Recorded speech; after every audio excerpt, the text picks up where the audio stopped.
There we go. Hello everyone and welcome to my coloring corner. My microphone was muted and wouldn't come off. So now it's back on, so we're going to color today. We are continuing with the Adorable Animals Grayscale Coloring Book by Jane Maday. And we are continuing with this picture here. We've got a small bit left to do. We've got some wood to color and some windows to color and a little bit of background bushing there. So I have gone through and finished up the table and the napkin and the handle here and the ball of yarn. I did this the same way that I did the flowers and the flower pots. I colored in the darker shaded areas with a darker pencil, the lighter shaded areas with a lighter pencil, giving that contrast. Same with over here, I did the shadow areas in gray. The rest of it is all done in white except for the band around the edges, which is done in red. So it gives it the effect of dark and light shadows bouncing off of a white object. I have gone through and touched up a few areas. Of course, after any period of time of moving a picture around that hasn't been sprayed, you get a little bit of rub off. So we had a bit of rub off on the terracotta pots, which I corrected, and I didn't like the way that the flowers, these flowers looked. So I took a bit of an eraser and erased some of the yellow and added some orange. But otherwise, everything's the same. All right, so we're going to work on this area here and do the wood first, I think. So we're going to start down here in the areas next to the can here because that's going to have a shadow on these areas. But this area at the top is going to be lighter because of the light coming through the window.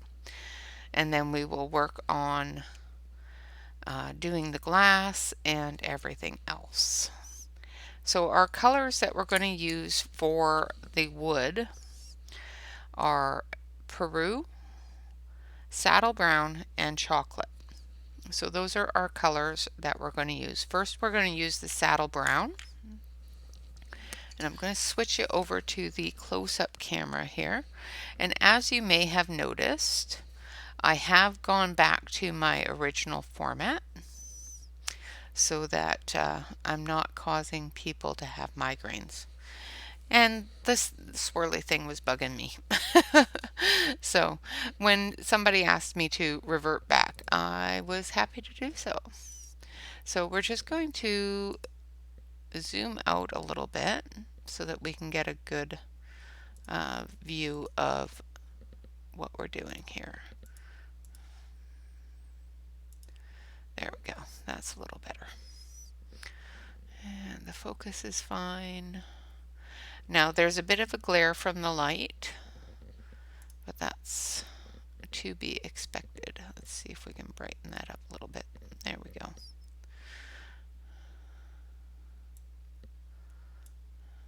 Okay, so that glare is from the light there. So if I turn that off, you can see the terracotta pots are not white on that area. All right, so we've got the saddle brown here. And once again, we're going into the darkest areas. So if you look at your picture, if you're following along, there's some shadowed areas here that are darker. And that's where we're putting this saddle brown. It's just in those really dark areas. Shadows from the pot, shadows from the cat, shadows from the tin, all those shadows on the wood.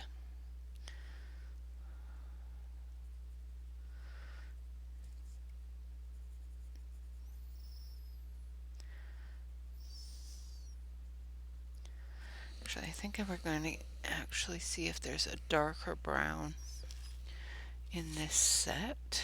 Let's see. I think, yeah, I think coconut brown is a little bit darker. This one's a little bit too close to the same color as the terracotta pots. So it's blending in a little more than I want it to. So we're going to take coconut brown and see if that's a little bit darker. Yeah, it's a bit darker. So it's at least a different color, so it's not going to blend into the terracotta pots. And once we're done the window, you'll see how the silver on the tin can looks. Actually silver instead of just black and white.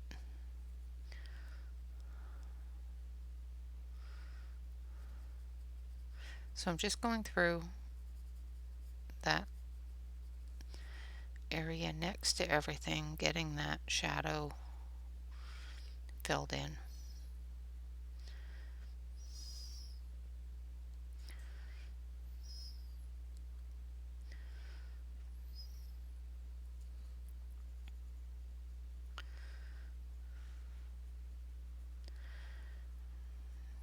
Now we're just doing the darkest of areas and feathering it out into the lighter area just a little bit, so that when we bring that lighter color in, we can blend it together. Okay. And this is a very, very small little piece, so let's see if I can turn. I don't want to. I'm going to turn off that light and see if I can get it a little bit brighter just with our controls here. There you go. Just so you can see that area a little bit better. Now we're going to go in with our chocolate, which is this one. And we're just going to go from the coconut brown into the chocolate.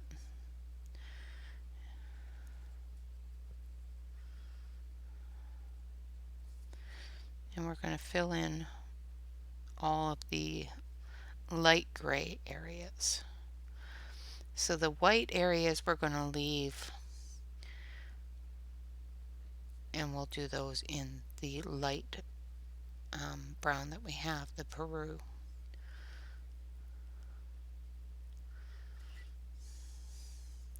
And this is just on the window frame.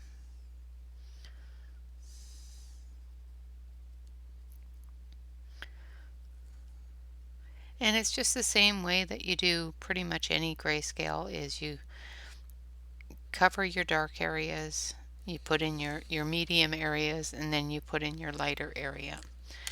Now we're going in with the Peru. Let's dust that off a little bit.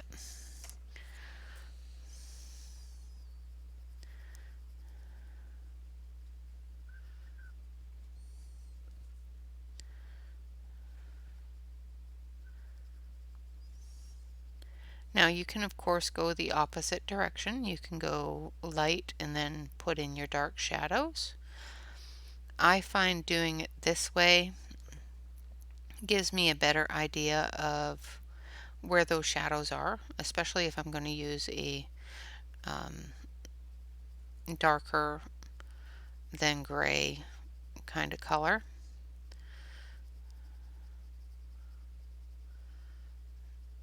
So that I don't cover up those shadow areas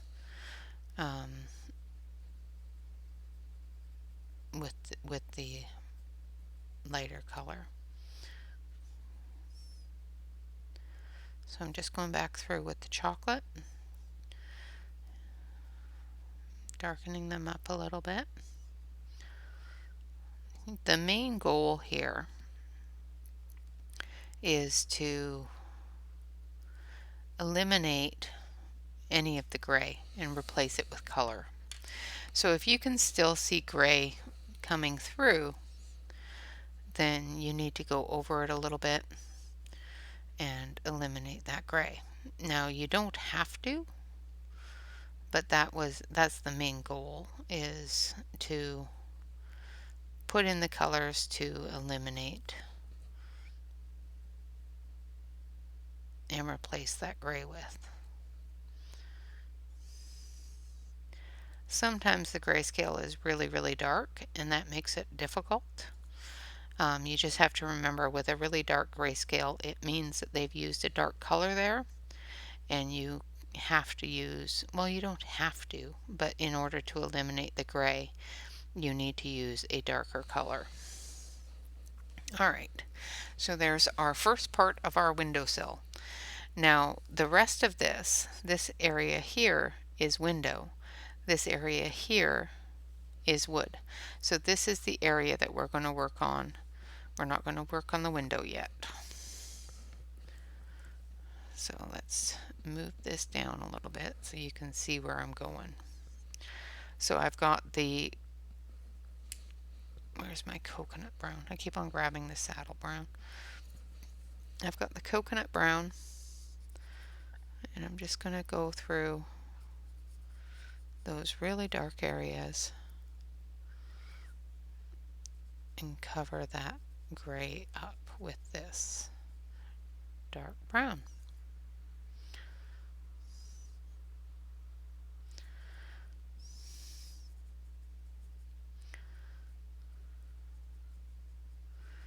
And once we get this all worked out and covered up, then we'll be able to move on to the next color. Now, of course, this is never the end of this color,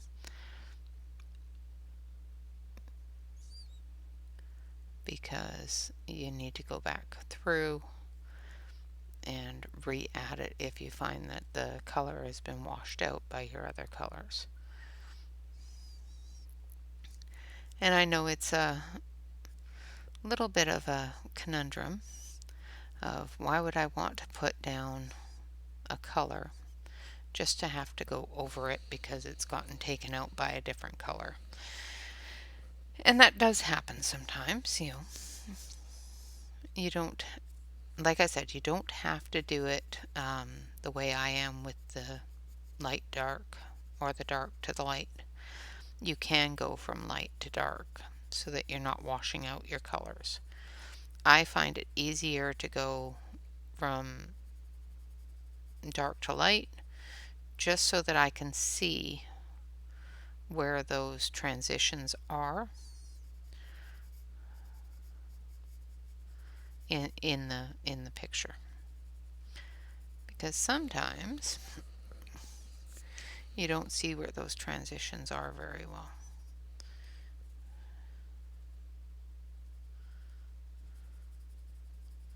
So I'm just going back in with the coconut so that I can darken up the wood a little bit here next to the terracotta, because the terracotta does pull in a lot of that color.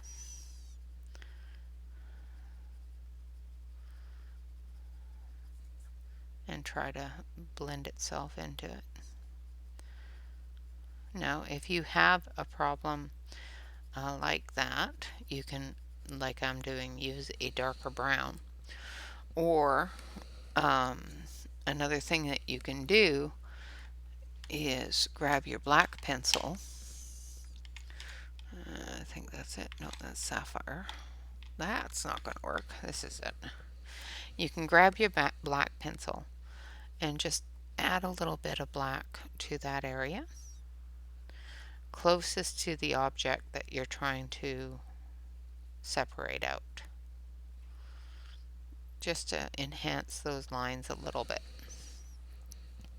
so that you can see that those are two different things.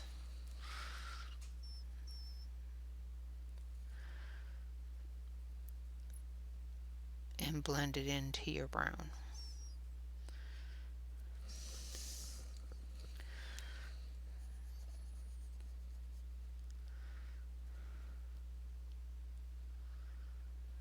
Just remember to put your shadows in. I didn't feel there was enough shadow there, so I put some more in. Now I've switched over to chocolate again, and I'm just covering up those medium gray lines. And then we'll go to our Peru.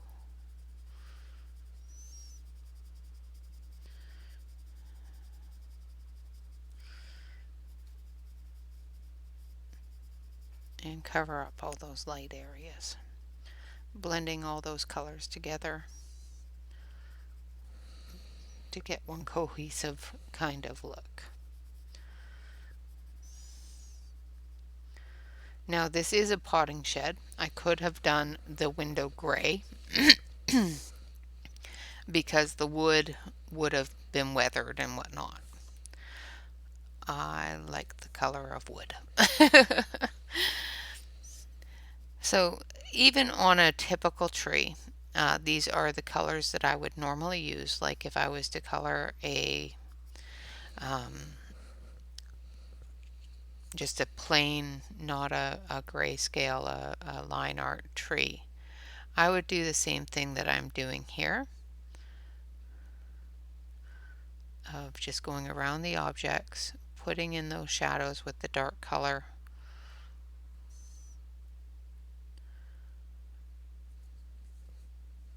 and going around with the medium dark color,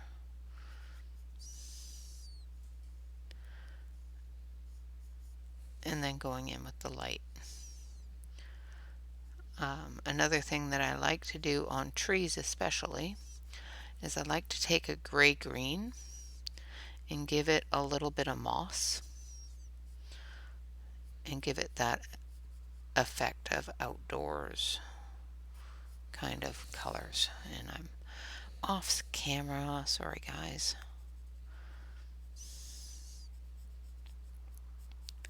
I've run away. I get busy doing things and talking and forget to move. So I'm just going around the flowers, making sure that there's just a slight shadow from those flowers. Making sure that I've got everything in the browns that I need them to be in. Okay, so now I'm going to go in with chocolate, and I'm going to cover up these darker areas.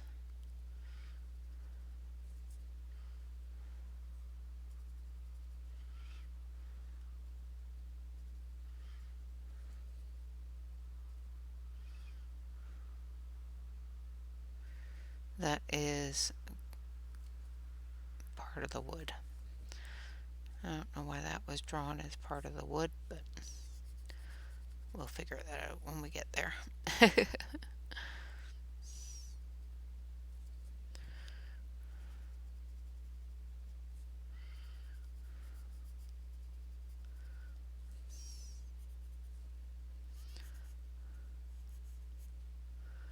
Now in this center area here, there's a stop and a start and a stop and a start. So just feather it down until you're almost to the end of the grayscale.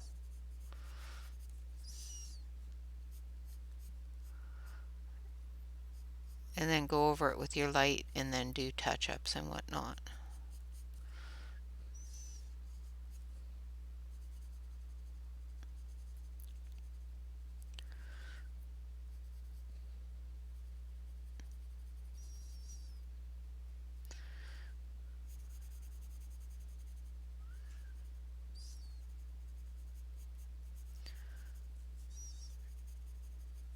There we go. Alright. Just making sure I get all of the different areas with the chocolate.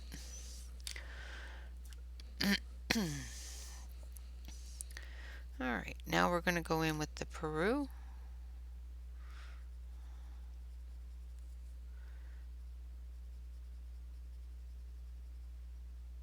and blend that all together.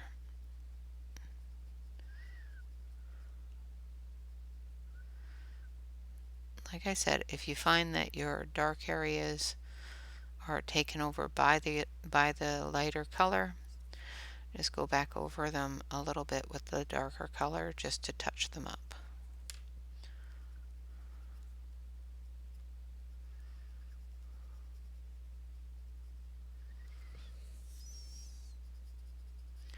I find it makes them brighter sometimes, gives them that polished look.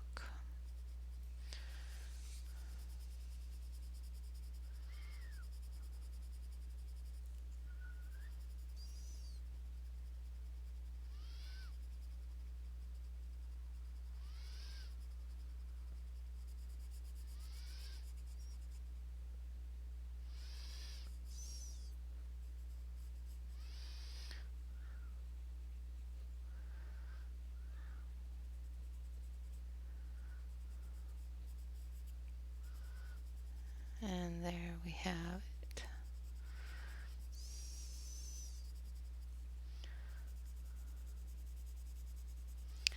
Now I'm not going to concentrate on the wood as much.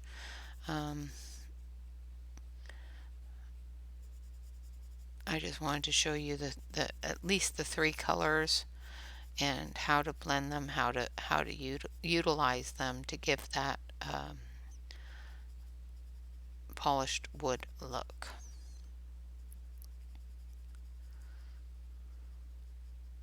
Just making sure I cover up. Oh, here I am. Making sure I'm covering up all of the white spot and the grayscale.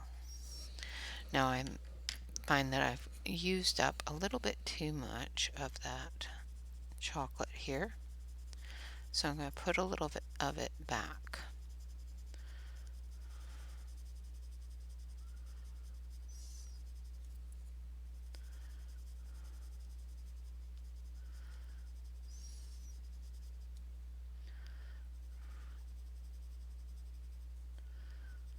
Not a whole lot, but enough to give it that look of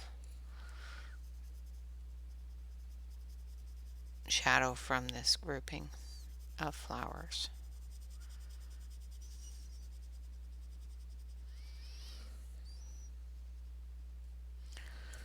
Okay, moving down here.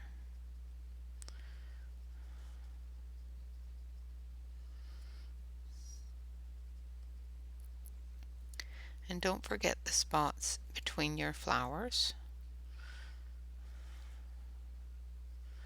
I've done that before, gone through, colored the whole thing, and missed an entire area because it was, a little tiny speck behind the flower, and it just glared out at me. There we go. Okay, so that's how we do wood. Now, oh, I missed a part of the string. So there's a piece of string right there, and I missed it. So I'm trying to remember what colors I used. I think these two. Pretty sure. So with this thread, you just go down the edge with the dark and any little divoty things, and then you take your lighter color and you just go right over top of it. Like that.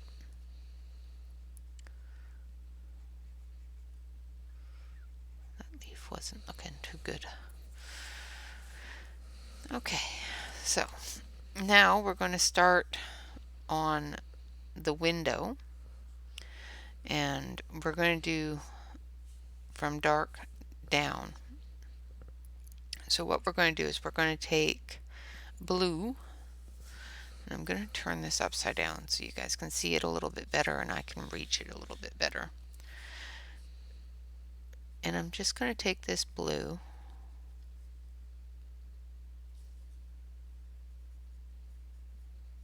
into the edge of the window.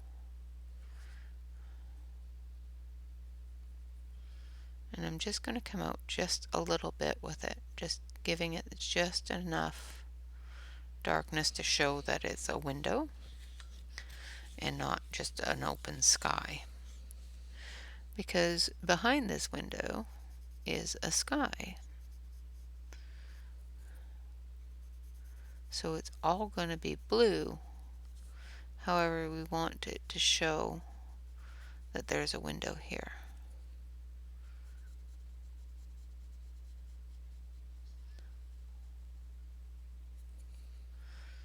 So just go around the entire window with this lighter blue color, or a darker blue color, sorry.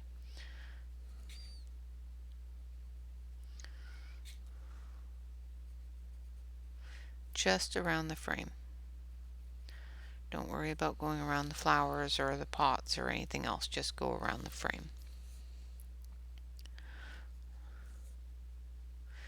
Just where it connects into the wood.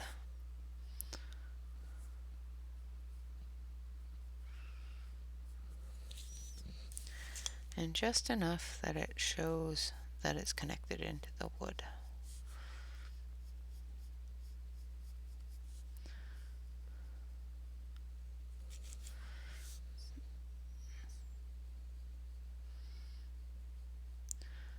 Goodness, my dog is on the sofa snoring up a storm. Okay, so there's our dark blue. And I have rotated you out of where I wanted you to be visual. So now I have a deep sky blue. And I'm just going to take this deep sky blue and I'm going to fill in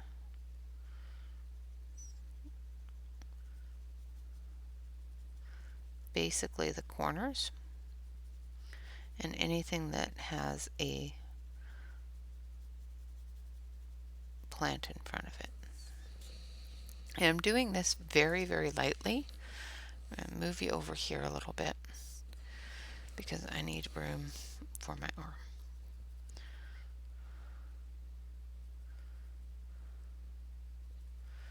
And I'm just shading. I'm not putting a lot of pressure on this.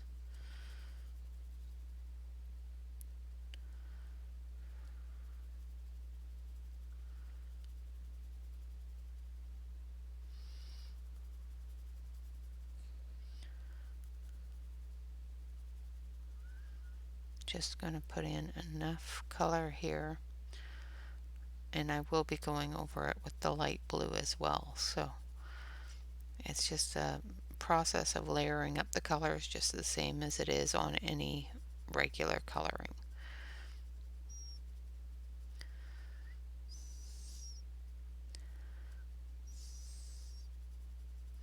In large areas like this, you can definitely use, say, a alcohol marker or a bit of chalk, whatever you want to use for that blue sky. I was going to use pastel, but it's really not a large enough area to really be concerned about that and to actually do that, because with smaller areas like this, doing it with a chalk or a pastel, you have to be really careful not to get it on the other things in the picture, and I have difficulties with that because I don't use them a lot. Okay, so I'm just gonna bring this blue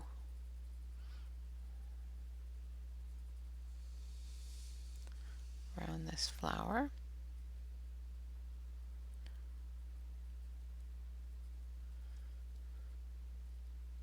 And we're going to stop pretty much at the edge of this flower here. And see where it's really white through the middle here? It's all going to be really light blue.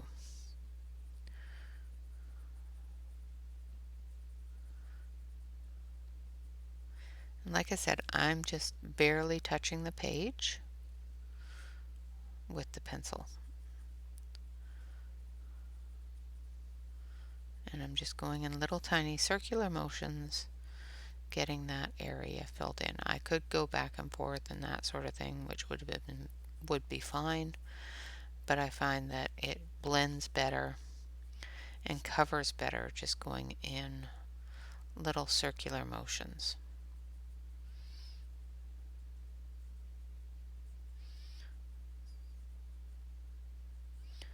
Get more of a coverage without those harsh lines.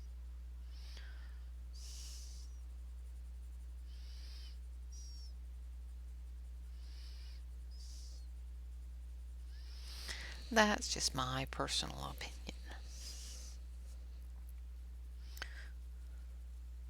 And I'm not worried about covering all of the white spot at this point, but I still want to make sure that I have the coverage that I need with this darker color.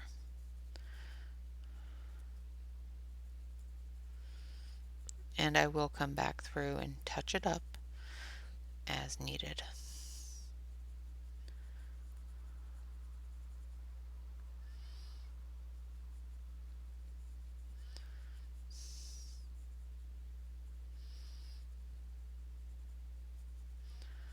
And this area here is all greens, but we're still going to put a little bit of blue in it just to show that the window's there.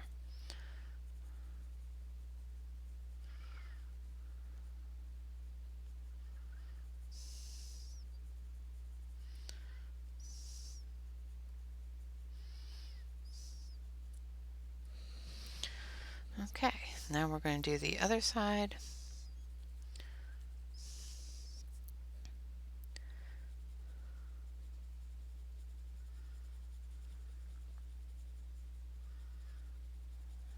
Just taking that deeper blue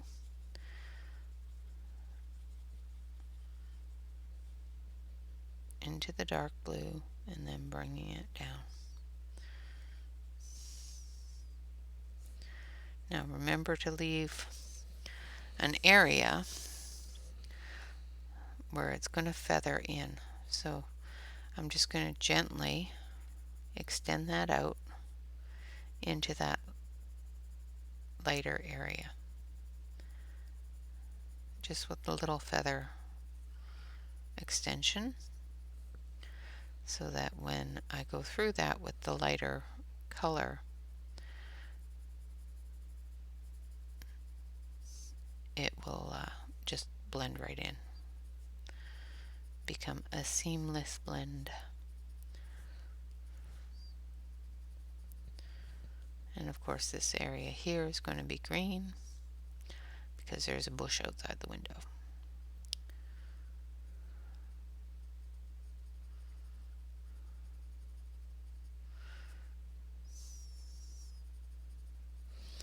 Okay, and then we're going to take our lighter blue, and this is dark turquoise, and it's one of the lightest blues in this set, and I'm just going to use a bit of a pressure on it just to blend that all together.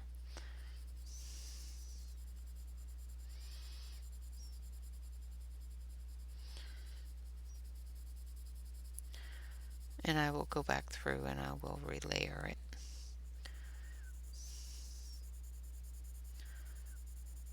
And go over those layers with the lighter blue.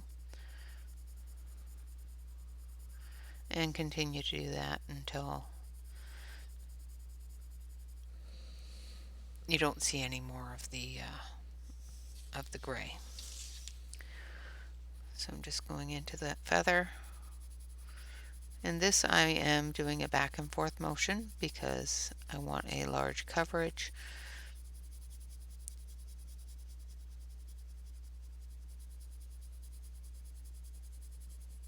And as long as you do it in one direction, you can usually blend any of those coverage lines out. in these smaller areas where I want it to blend into that darker blue, I am doing a circular motion. I am holding the pencil quite far up, so I'm not putting a lot of pressure on it.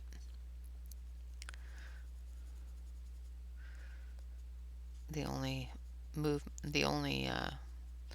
thing that's pulling the pigment off the pencil, of course, is the friction of the paper and the movement. Putting a little more pressure here than I was over here, just because that area is a little bit more, a little darker.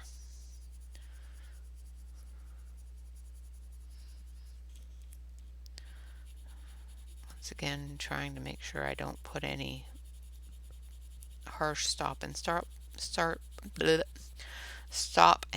lines, and still getting into those smaller areas for blending those colors together.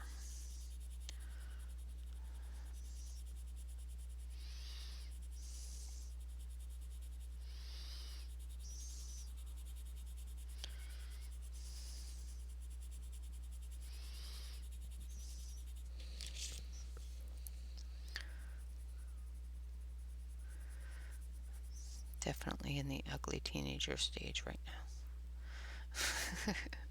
I love that.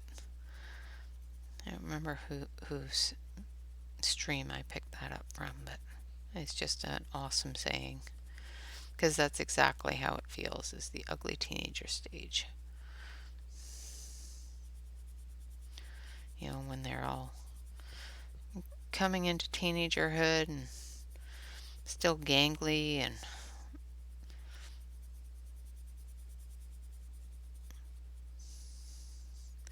acne starts popping up, and you know what I mean.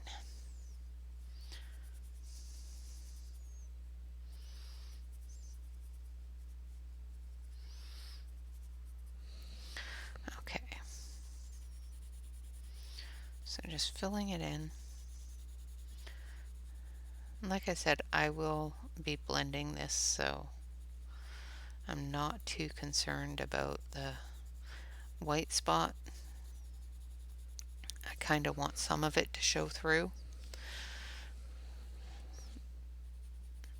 because it is a window. It's supposed to be clear. It is a blue sky outside, so that's why we're doing it blue. If it was nighttime, I'd do it black. Alright, so down here we have some trees. Well, little bushes. So what we're going to do is I'm going to do this backwards to my normal. Do the dark areas, do the light areas, because this tree has very little definition. So we're going to color it all in the light green, and then we will go back through and add some colors. Now, some of the darker colors on here I'm actually going to use a gel pen for, so that I can put like little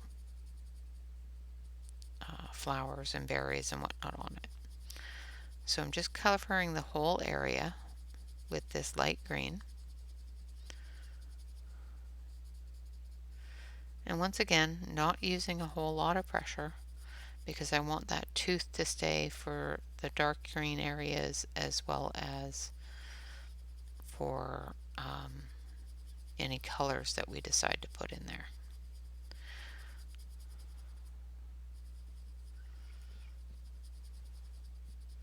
And like I said, this is a very loose tree shape, or bush shape.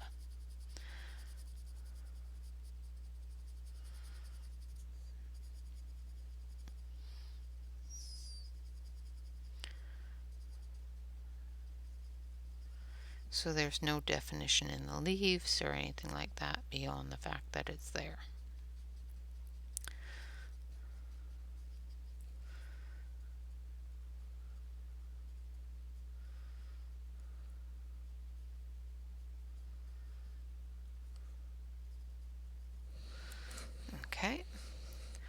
And then we're going to take our darker green here. So that green that I just used is apple green. And then we're going to take foliage green and we're going to cover up all of the medium gray areas. So I give it a sharpen.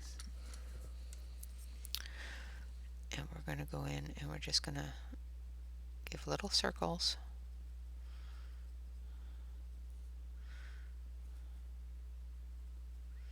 To some of these areas.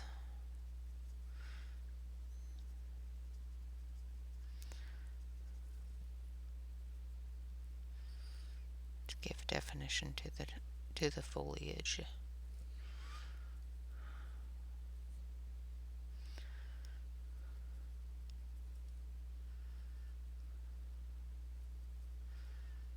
Now if we take up too much of the light, of course we'll go back over it.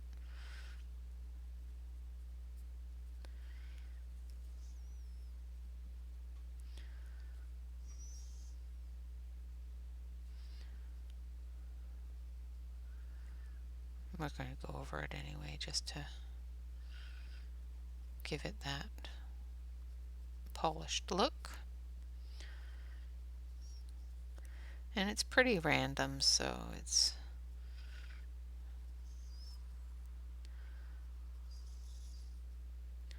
a little bit of dark here, a little bit of dark there.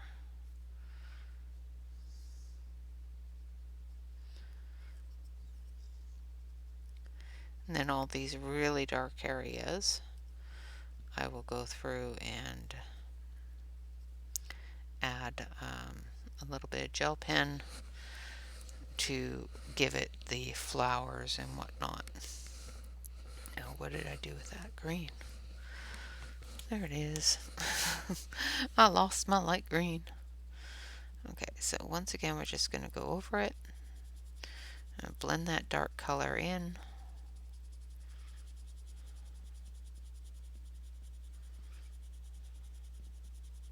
And I'm using pressure now so that I fill in that white spot, because I know that I'm going to be using gel pen on it. I'm not too concerned about the tooth of the paper because the gel pen will just sit right on top of the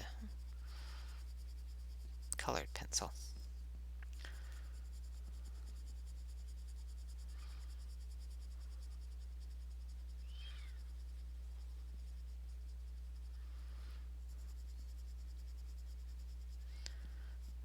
Ooh, scratchy, scratchy. Greens in pretty much every set I have. Sometimes, depending upon the grayscale, always give you that scratchy, scratchy noise.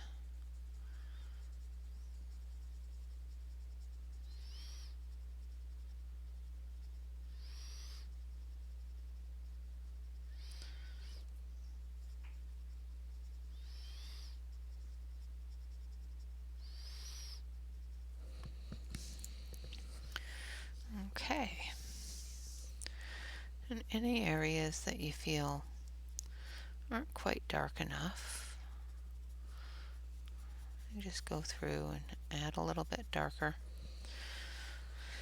And you can of course go back and forth until it suits you, or you can just leave it as it is.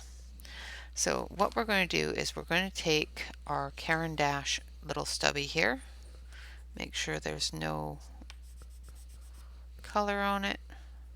And I'm using the stubby because it's really flat. And I'm just going to blend all of that together. And remove any of that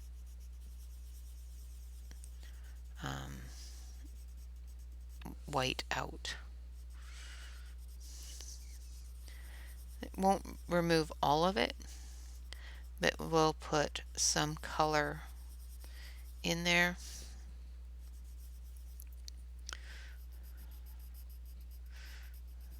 reason why I don't like using this stubby.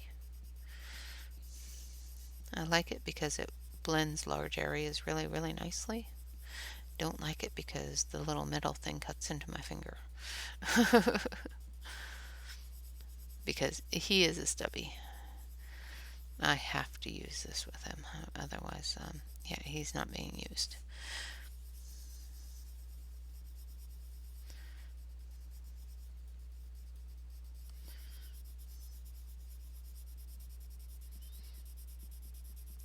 And I'm just going in all different directions, making sure that that pigment is moved around. Not too concerned on where it's being moved to, as long as it's all in the blue areas. Because the sky, which is what this is supposed to be, is never always the same. So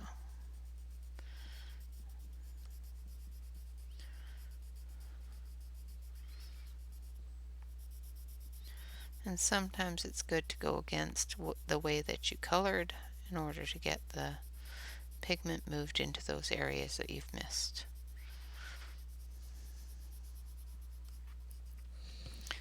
And then what we're going to do is we're just going to take our finger, give it a rub,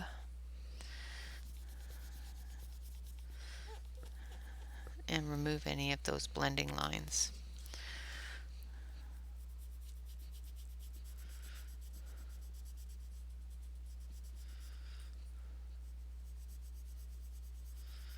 Now if you're noticing your grayscale coming through as you're blending, that's fine. You can either add a little more color there. See, this area here is bringing the grayscale through a little bit more than I want. So I'm just going to take the blue. I think it was the blue. No, it's not the blue. The deep sky blue. That's the one.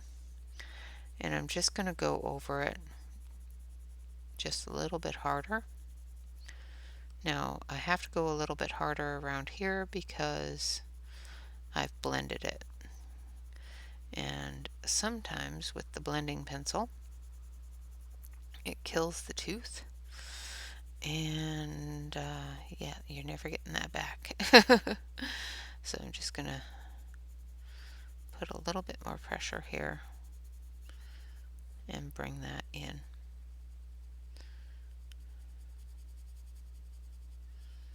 Make sure that I've got enough color all the way around the flowers, that sort of thing. And then we'll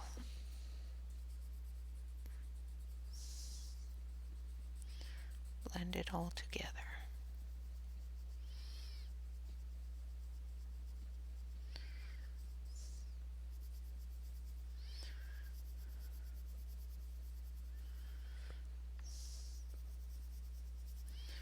And I'll pop you over to the other camera so you can see how it looks.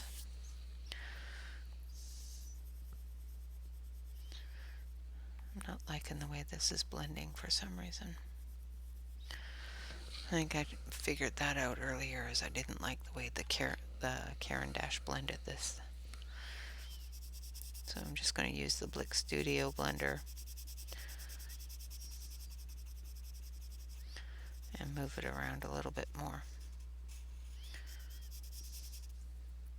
Now another thing that you can use for blending and that sort of thing, of course, is your coconut oil or your terpenoid, or anything like that. Just be warned that with terpenoid, that gray is going to bleed through. So make sure that you have a good layer of color down. So if you're doing a really, really light area such as this, I would not suggest using the terpenoid. Use a little bit of Vaseline, a little bit of coconut oil, something like that, if you feel the need to use an additive to blend it, to get a smooth blend. Normally these pencils do really well with just blending it together, but I didn't want to put too much color down. I wanted a little bit of that white scale to show through, that white spot to show through. So I don't really have enough pigment on the page to do a proper blend. So that's why it's looking a little choppier than it should. Now down here, we're going to do the same thing. We're just going to blend it together.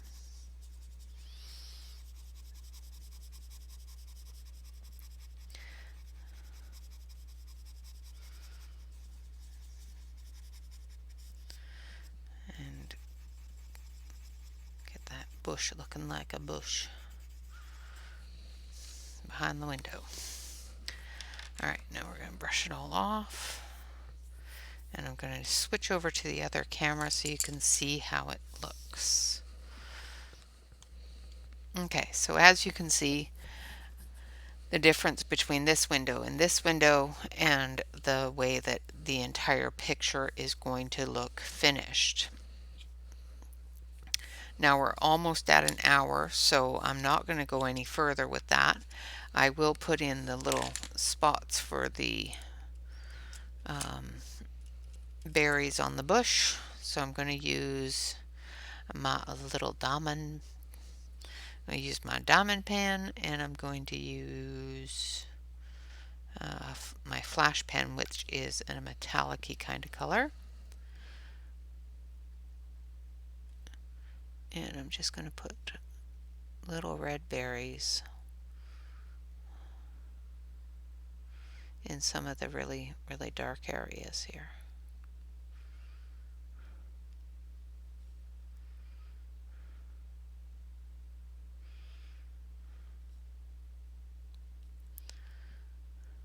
Actually, I think this is a sparkle one,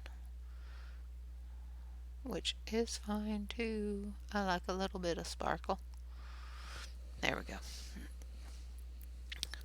And that is where we're going to leave it today. I will finish this up, and next week we will move on to something line art. So stay tuned for that. Of course, tomorrow is Work in Progress Wednesday, so I will see what we're going to be doing for that. I hope you can join me and sit and color and chat and all that fun stuff and hang out. And I am working on all of the wonderful fun stuff for our 1,000 subscriber party, which will be on the 30th at around 10 or 11 a.m. And we will try to have some fun with that. So I hope you can all join me. I do thank you very much for watching. I hope this has given you some idea on how to color wood and how to color our windows, as well as the rest of the picture that we have already gone through in this past several weeks. I know this has been a long one, but I've tried to cover a lot of different things in here, such as coloring fur, how to use a mixed media, how to color terracotta, tin, glass, and wood. So I hope that I have been successful in teaching you how best to work with a grayscale picture and how to do your flowers and your backgrounds and that sort of thing to give it the best look possible. The best advice I can give anyone doing a grayscale picture, whether it's a light grayscale or a dark grayscale, is look at all of the information that your artist has given you. This artist in particular is fantastic with giving 110% of the information to you to work with. She's put in the wood lines so you can see where the wood is, you can see where the glass is, you can see where the little bushes are. It's not so dark that you can't see where it is, it's not so light that it's just a hint.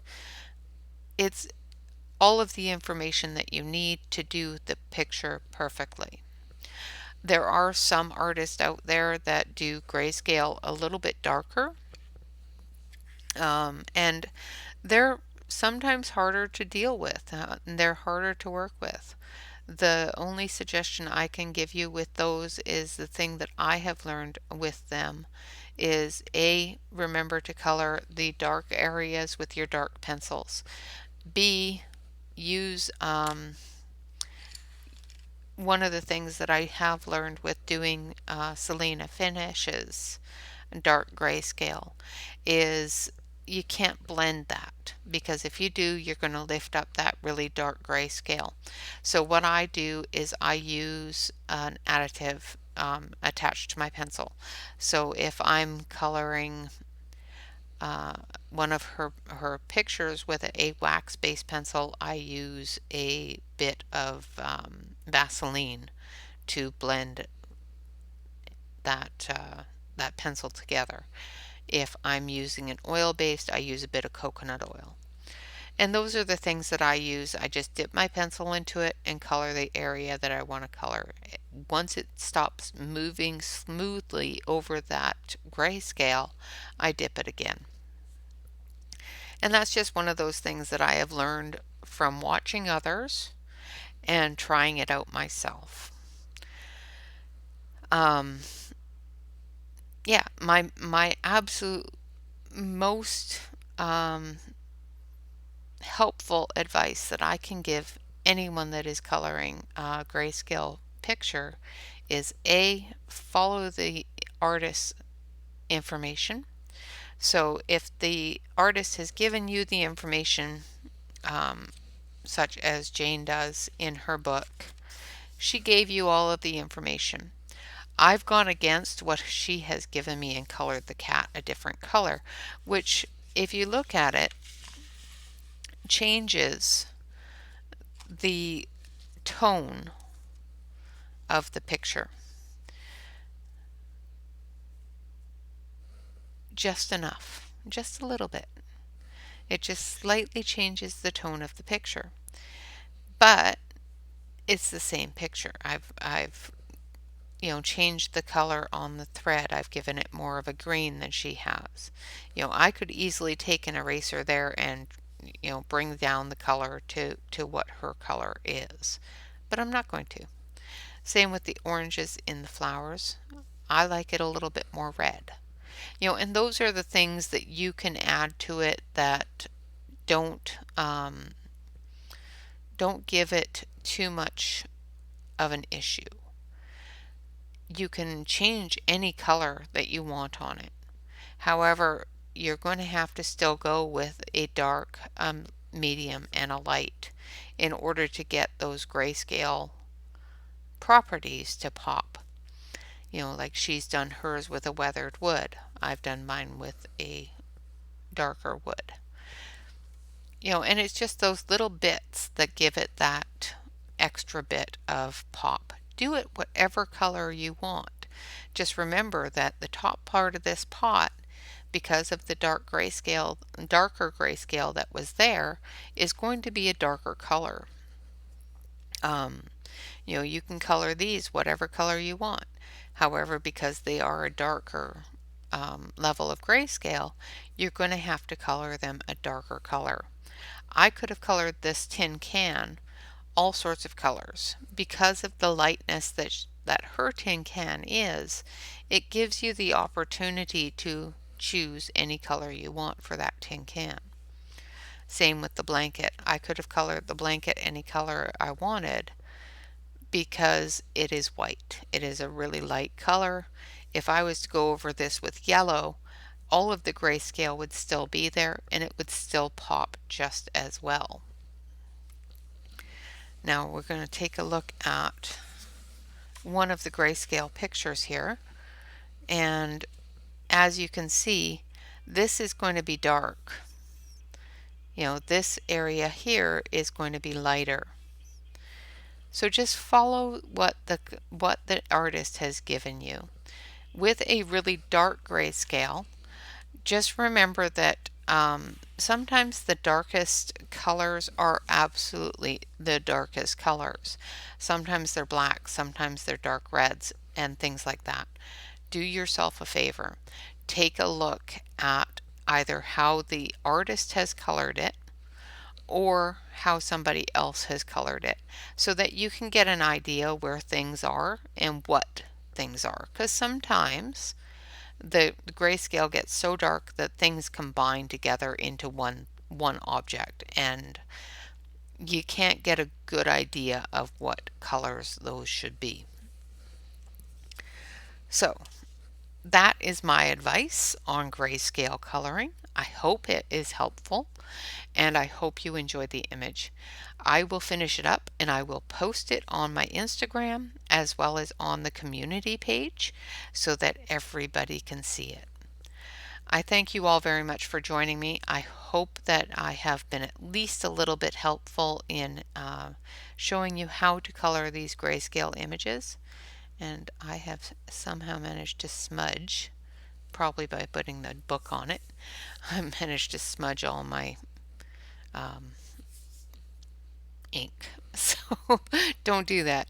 Make sure your ink's dry before you put something on it. Yeah, so hopefully this was helpful in understanding how grayscale works and how to work with it. The best thing to do with grayscale is just jump in. You don't have to follow exactly what the artist has done. Just remember, the darker the grayscale, the darker the color. Sometimes you can get away with putting a really thick layer of a lighter color over a really dark grayscale, but it's going to show up a lot darker than the color you're putting on. So don't be discouraged if you're putting a pink over a really dark area and it's showing up as a really dark pink or a really black muddy pink color. That's just because the grayscale is behind it and you have to put more layers on to get your color. Alright guys, thanks a lot. Of course, remember to like, comment, and subscribe. Leave me a comment. Let me know what you enjoyed. I thank the viewer very much for leaving the comment asking me to revert back to our old format of video. And I have done so. I was actually thinking of doing it anyway because the little swirly thing was bothering me too. Teach me to try to be all artistic and whatnot. I was playing with the program and learned a couple of little things and didn't learn enough to actually on how to remove part of that picture.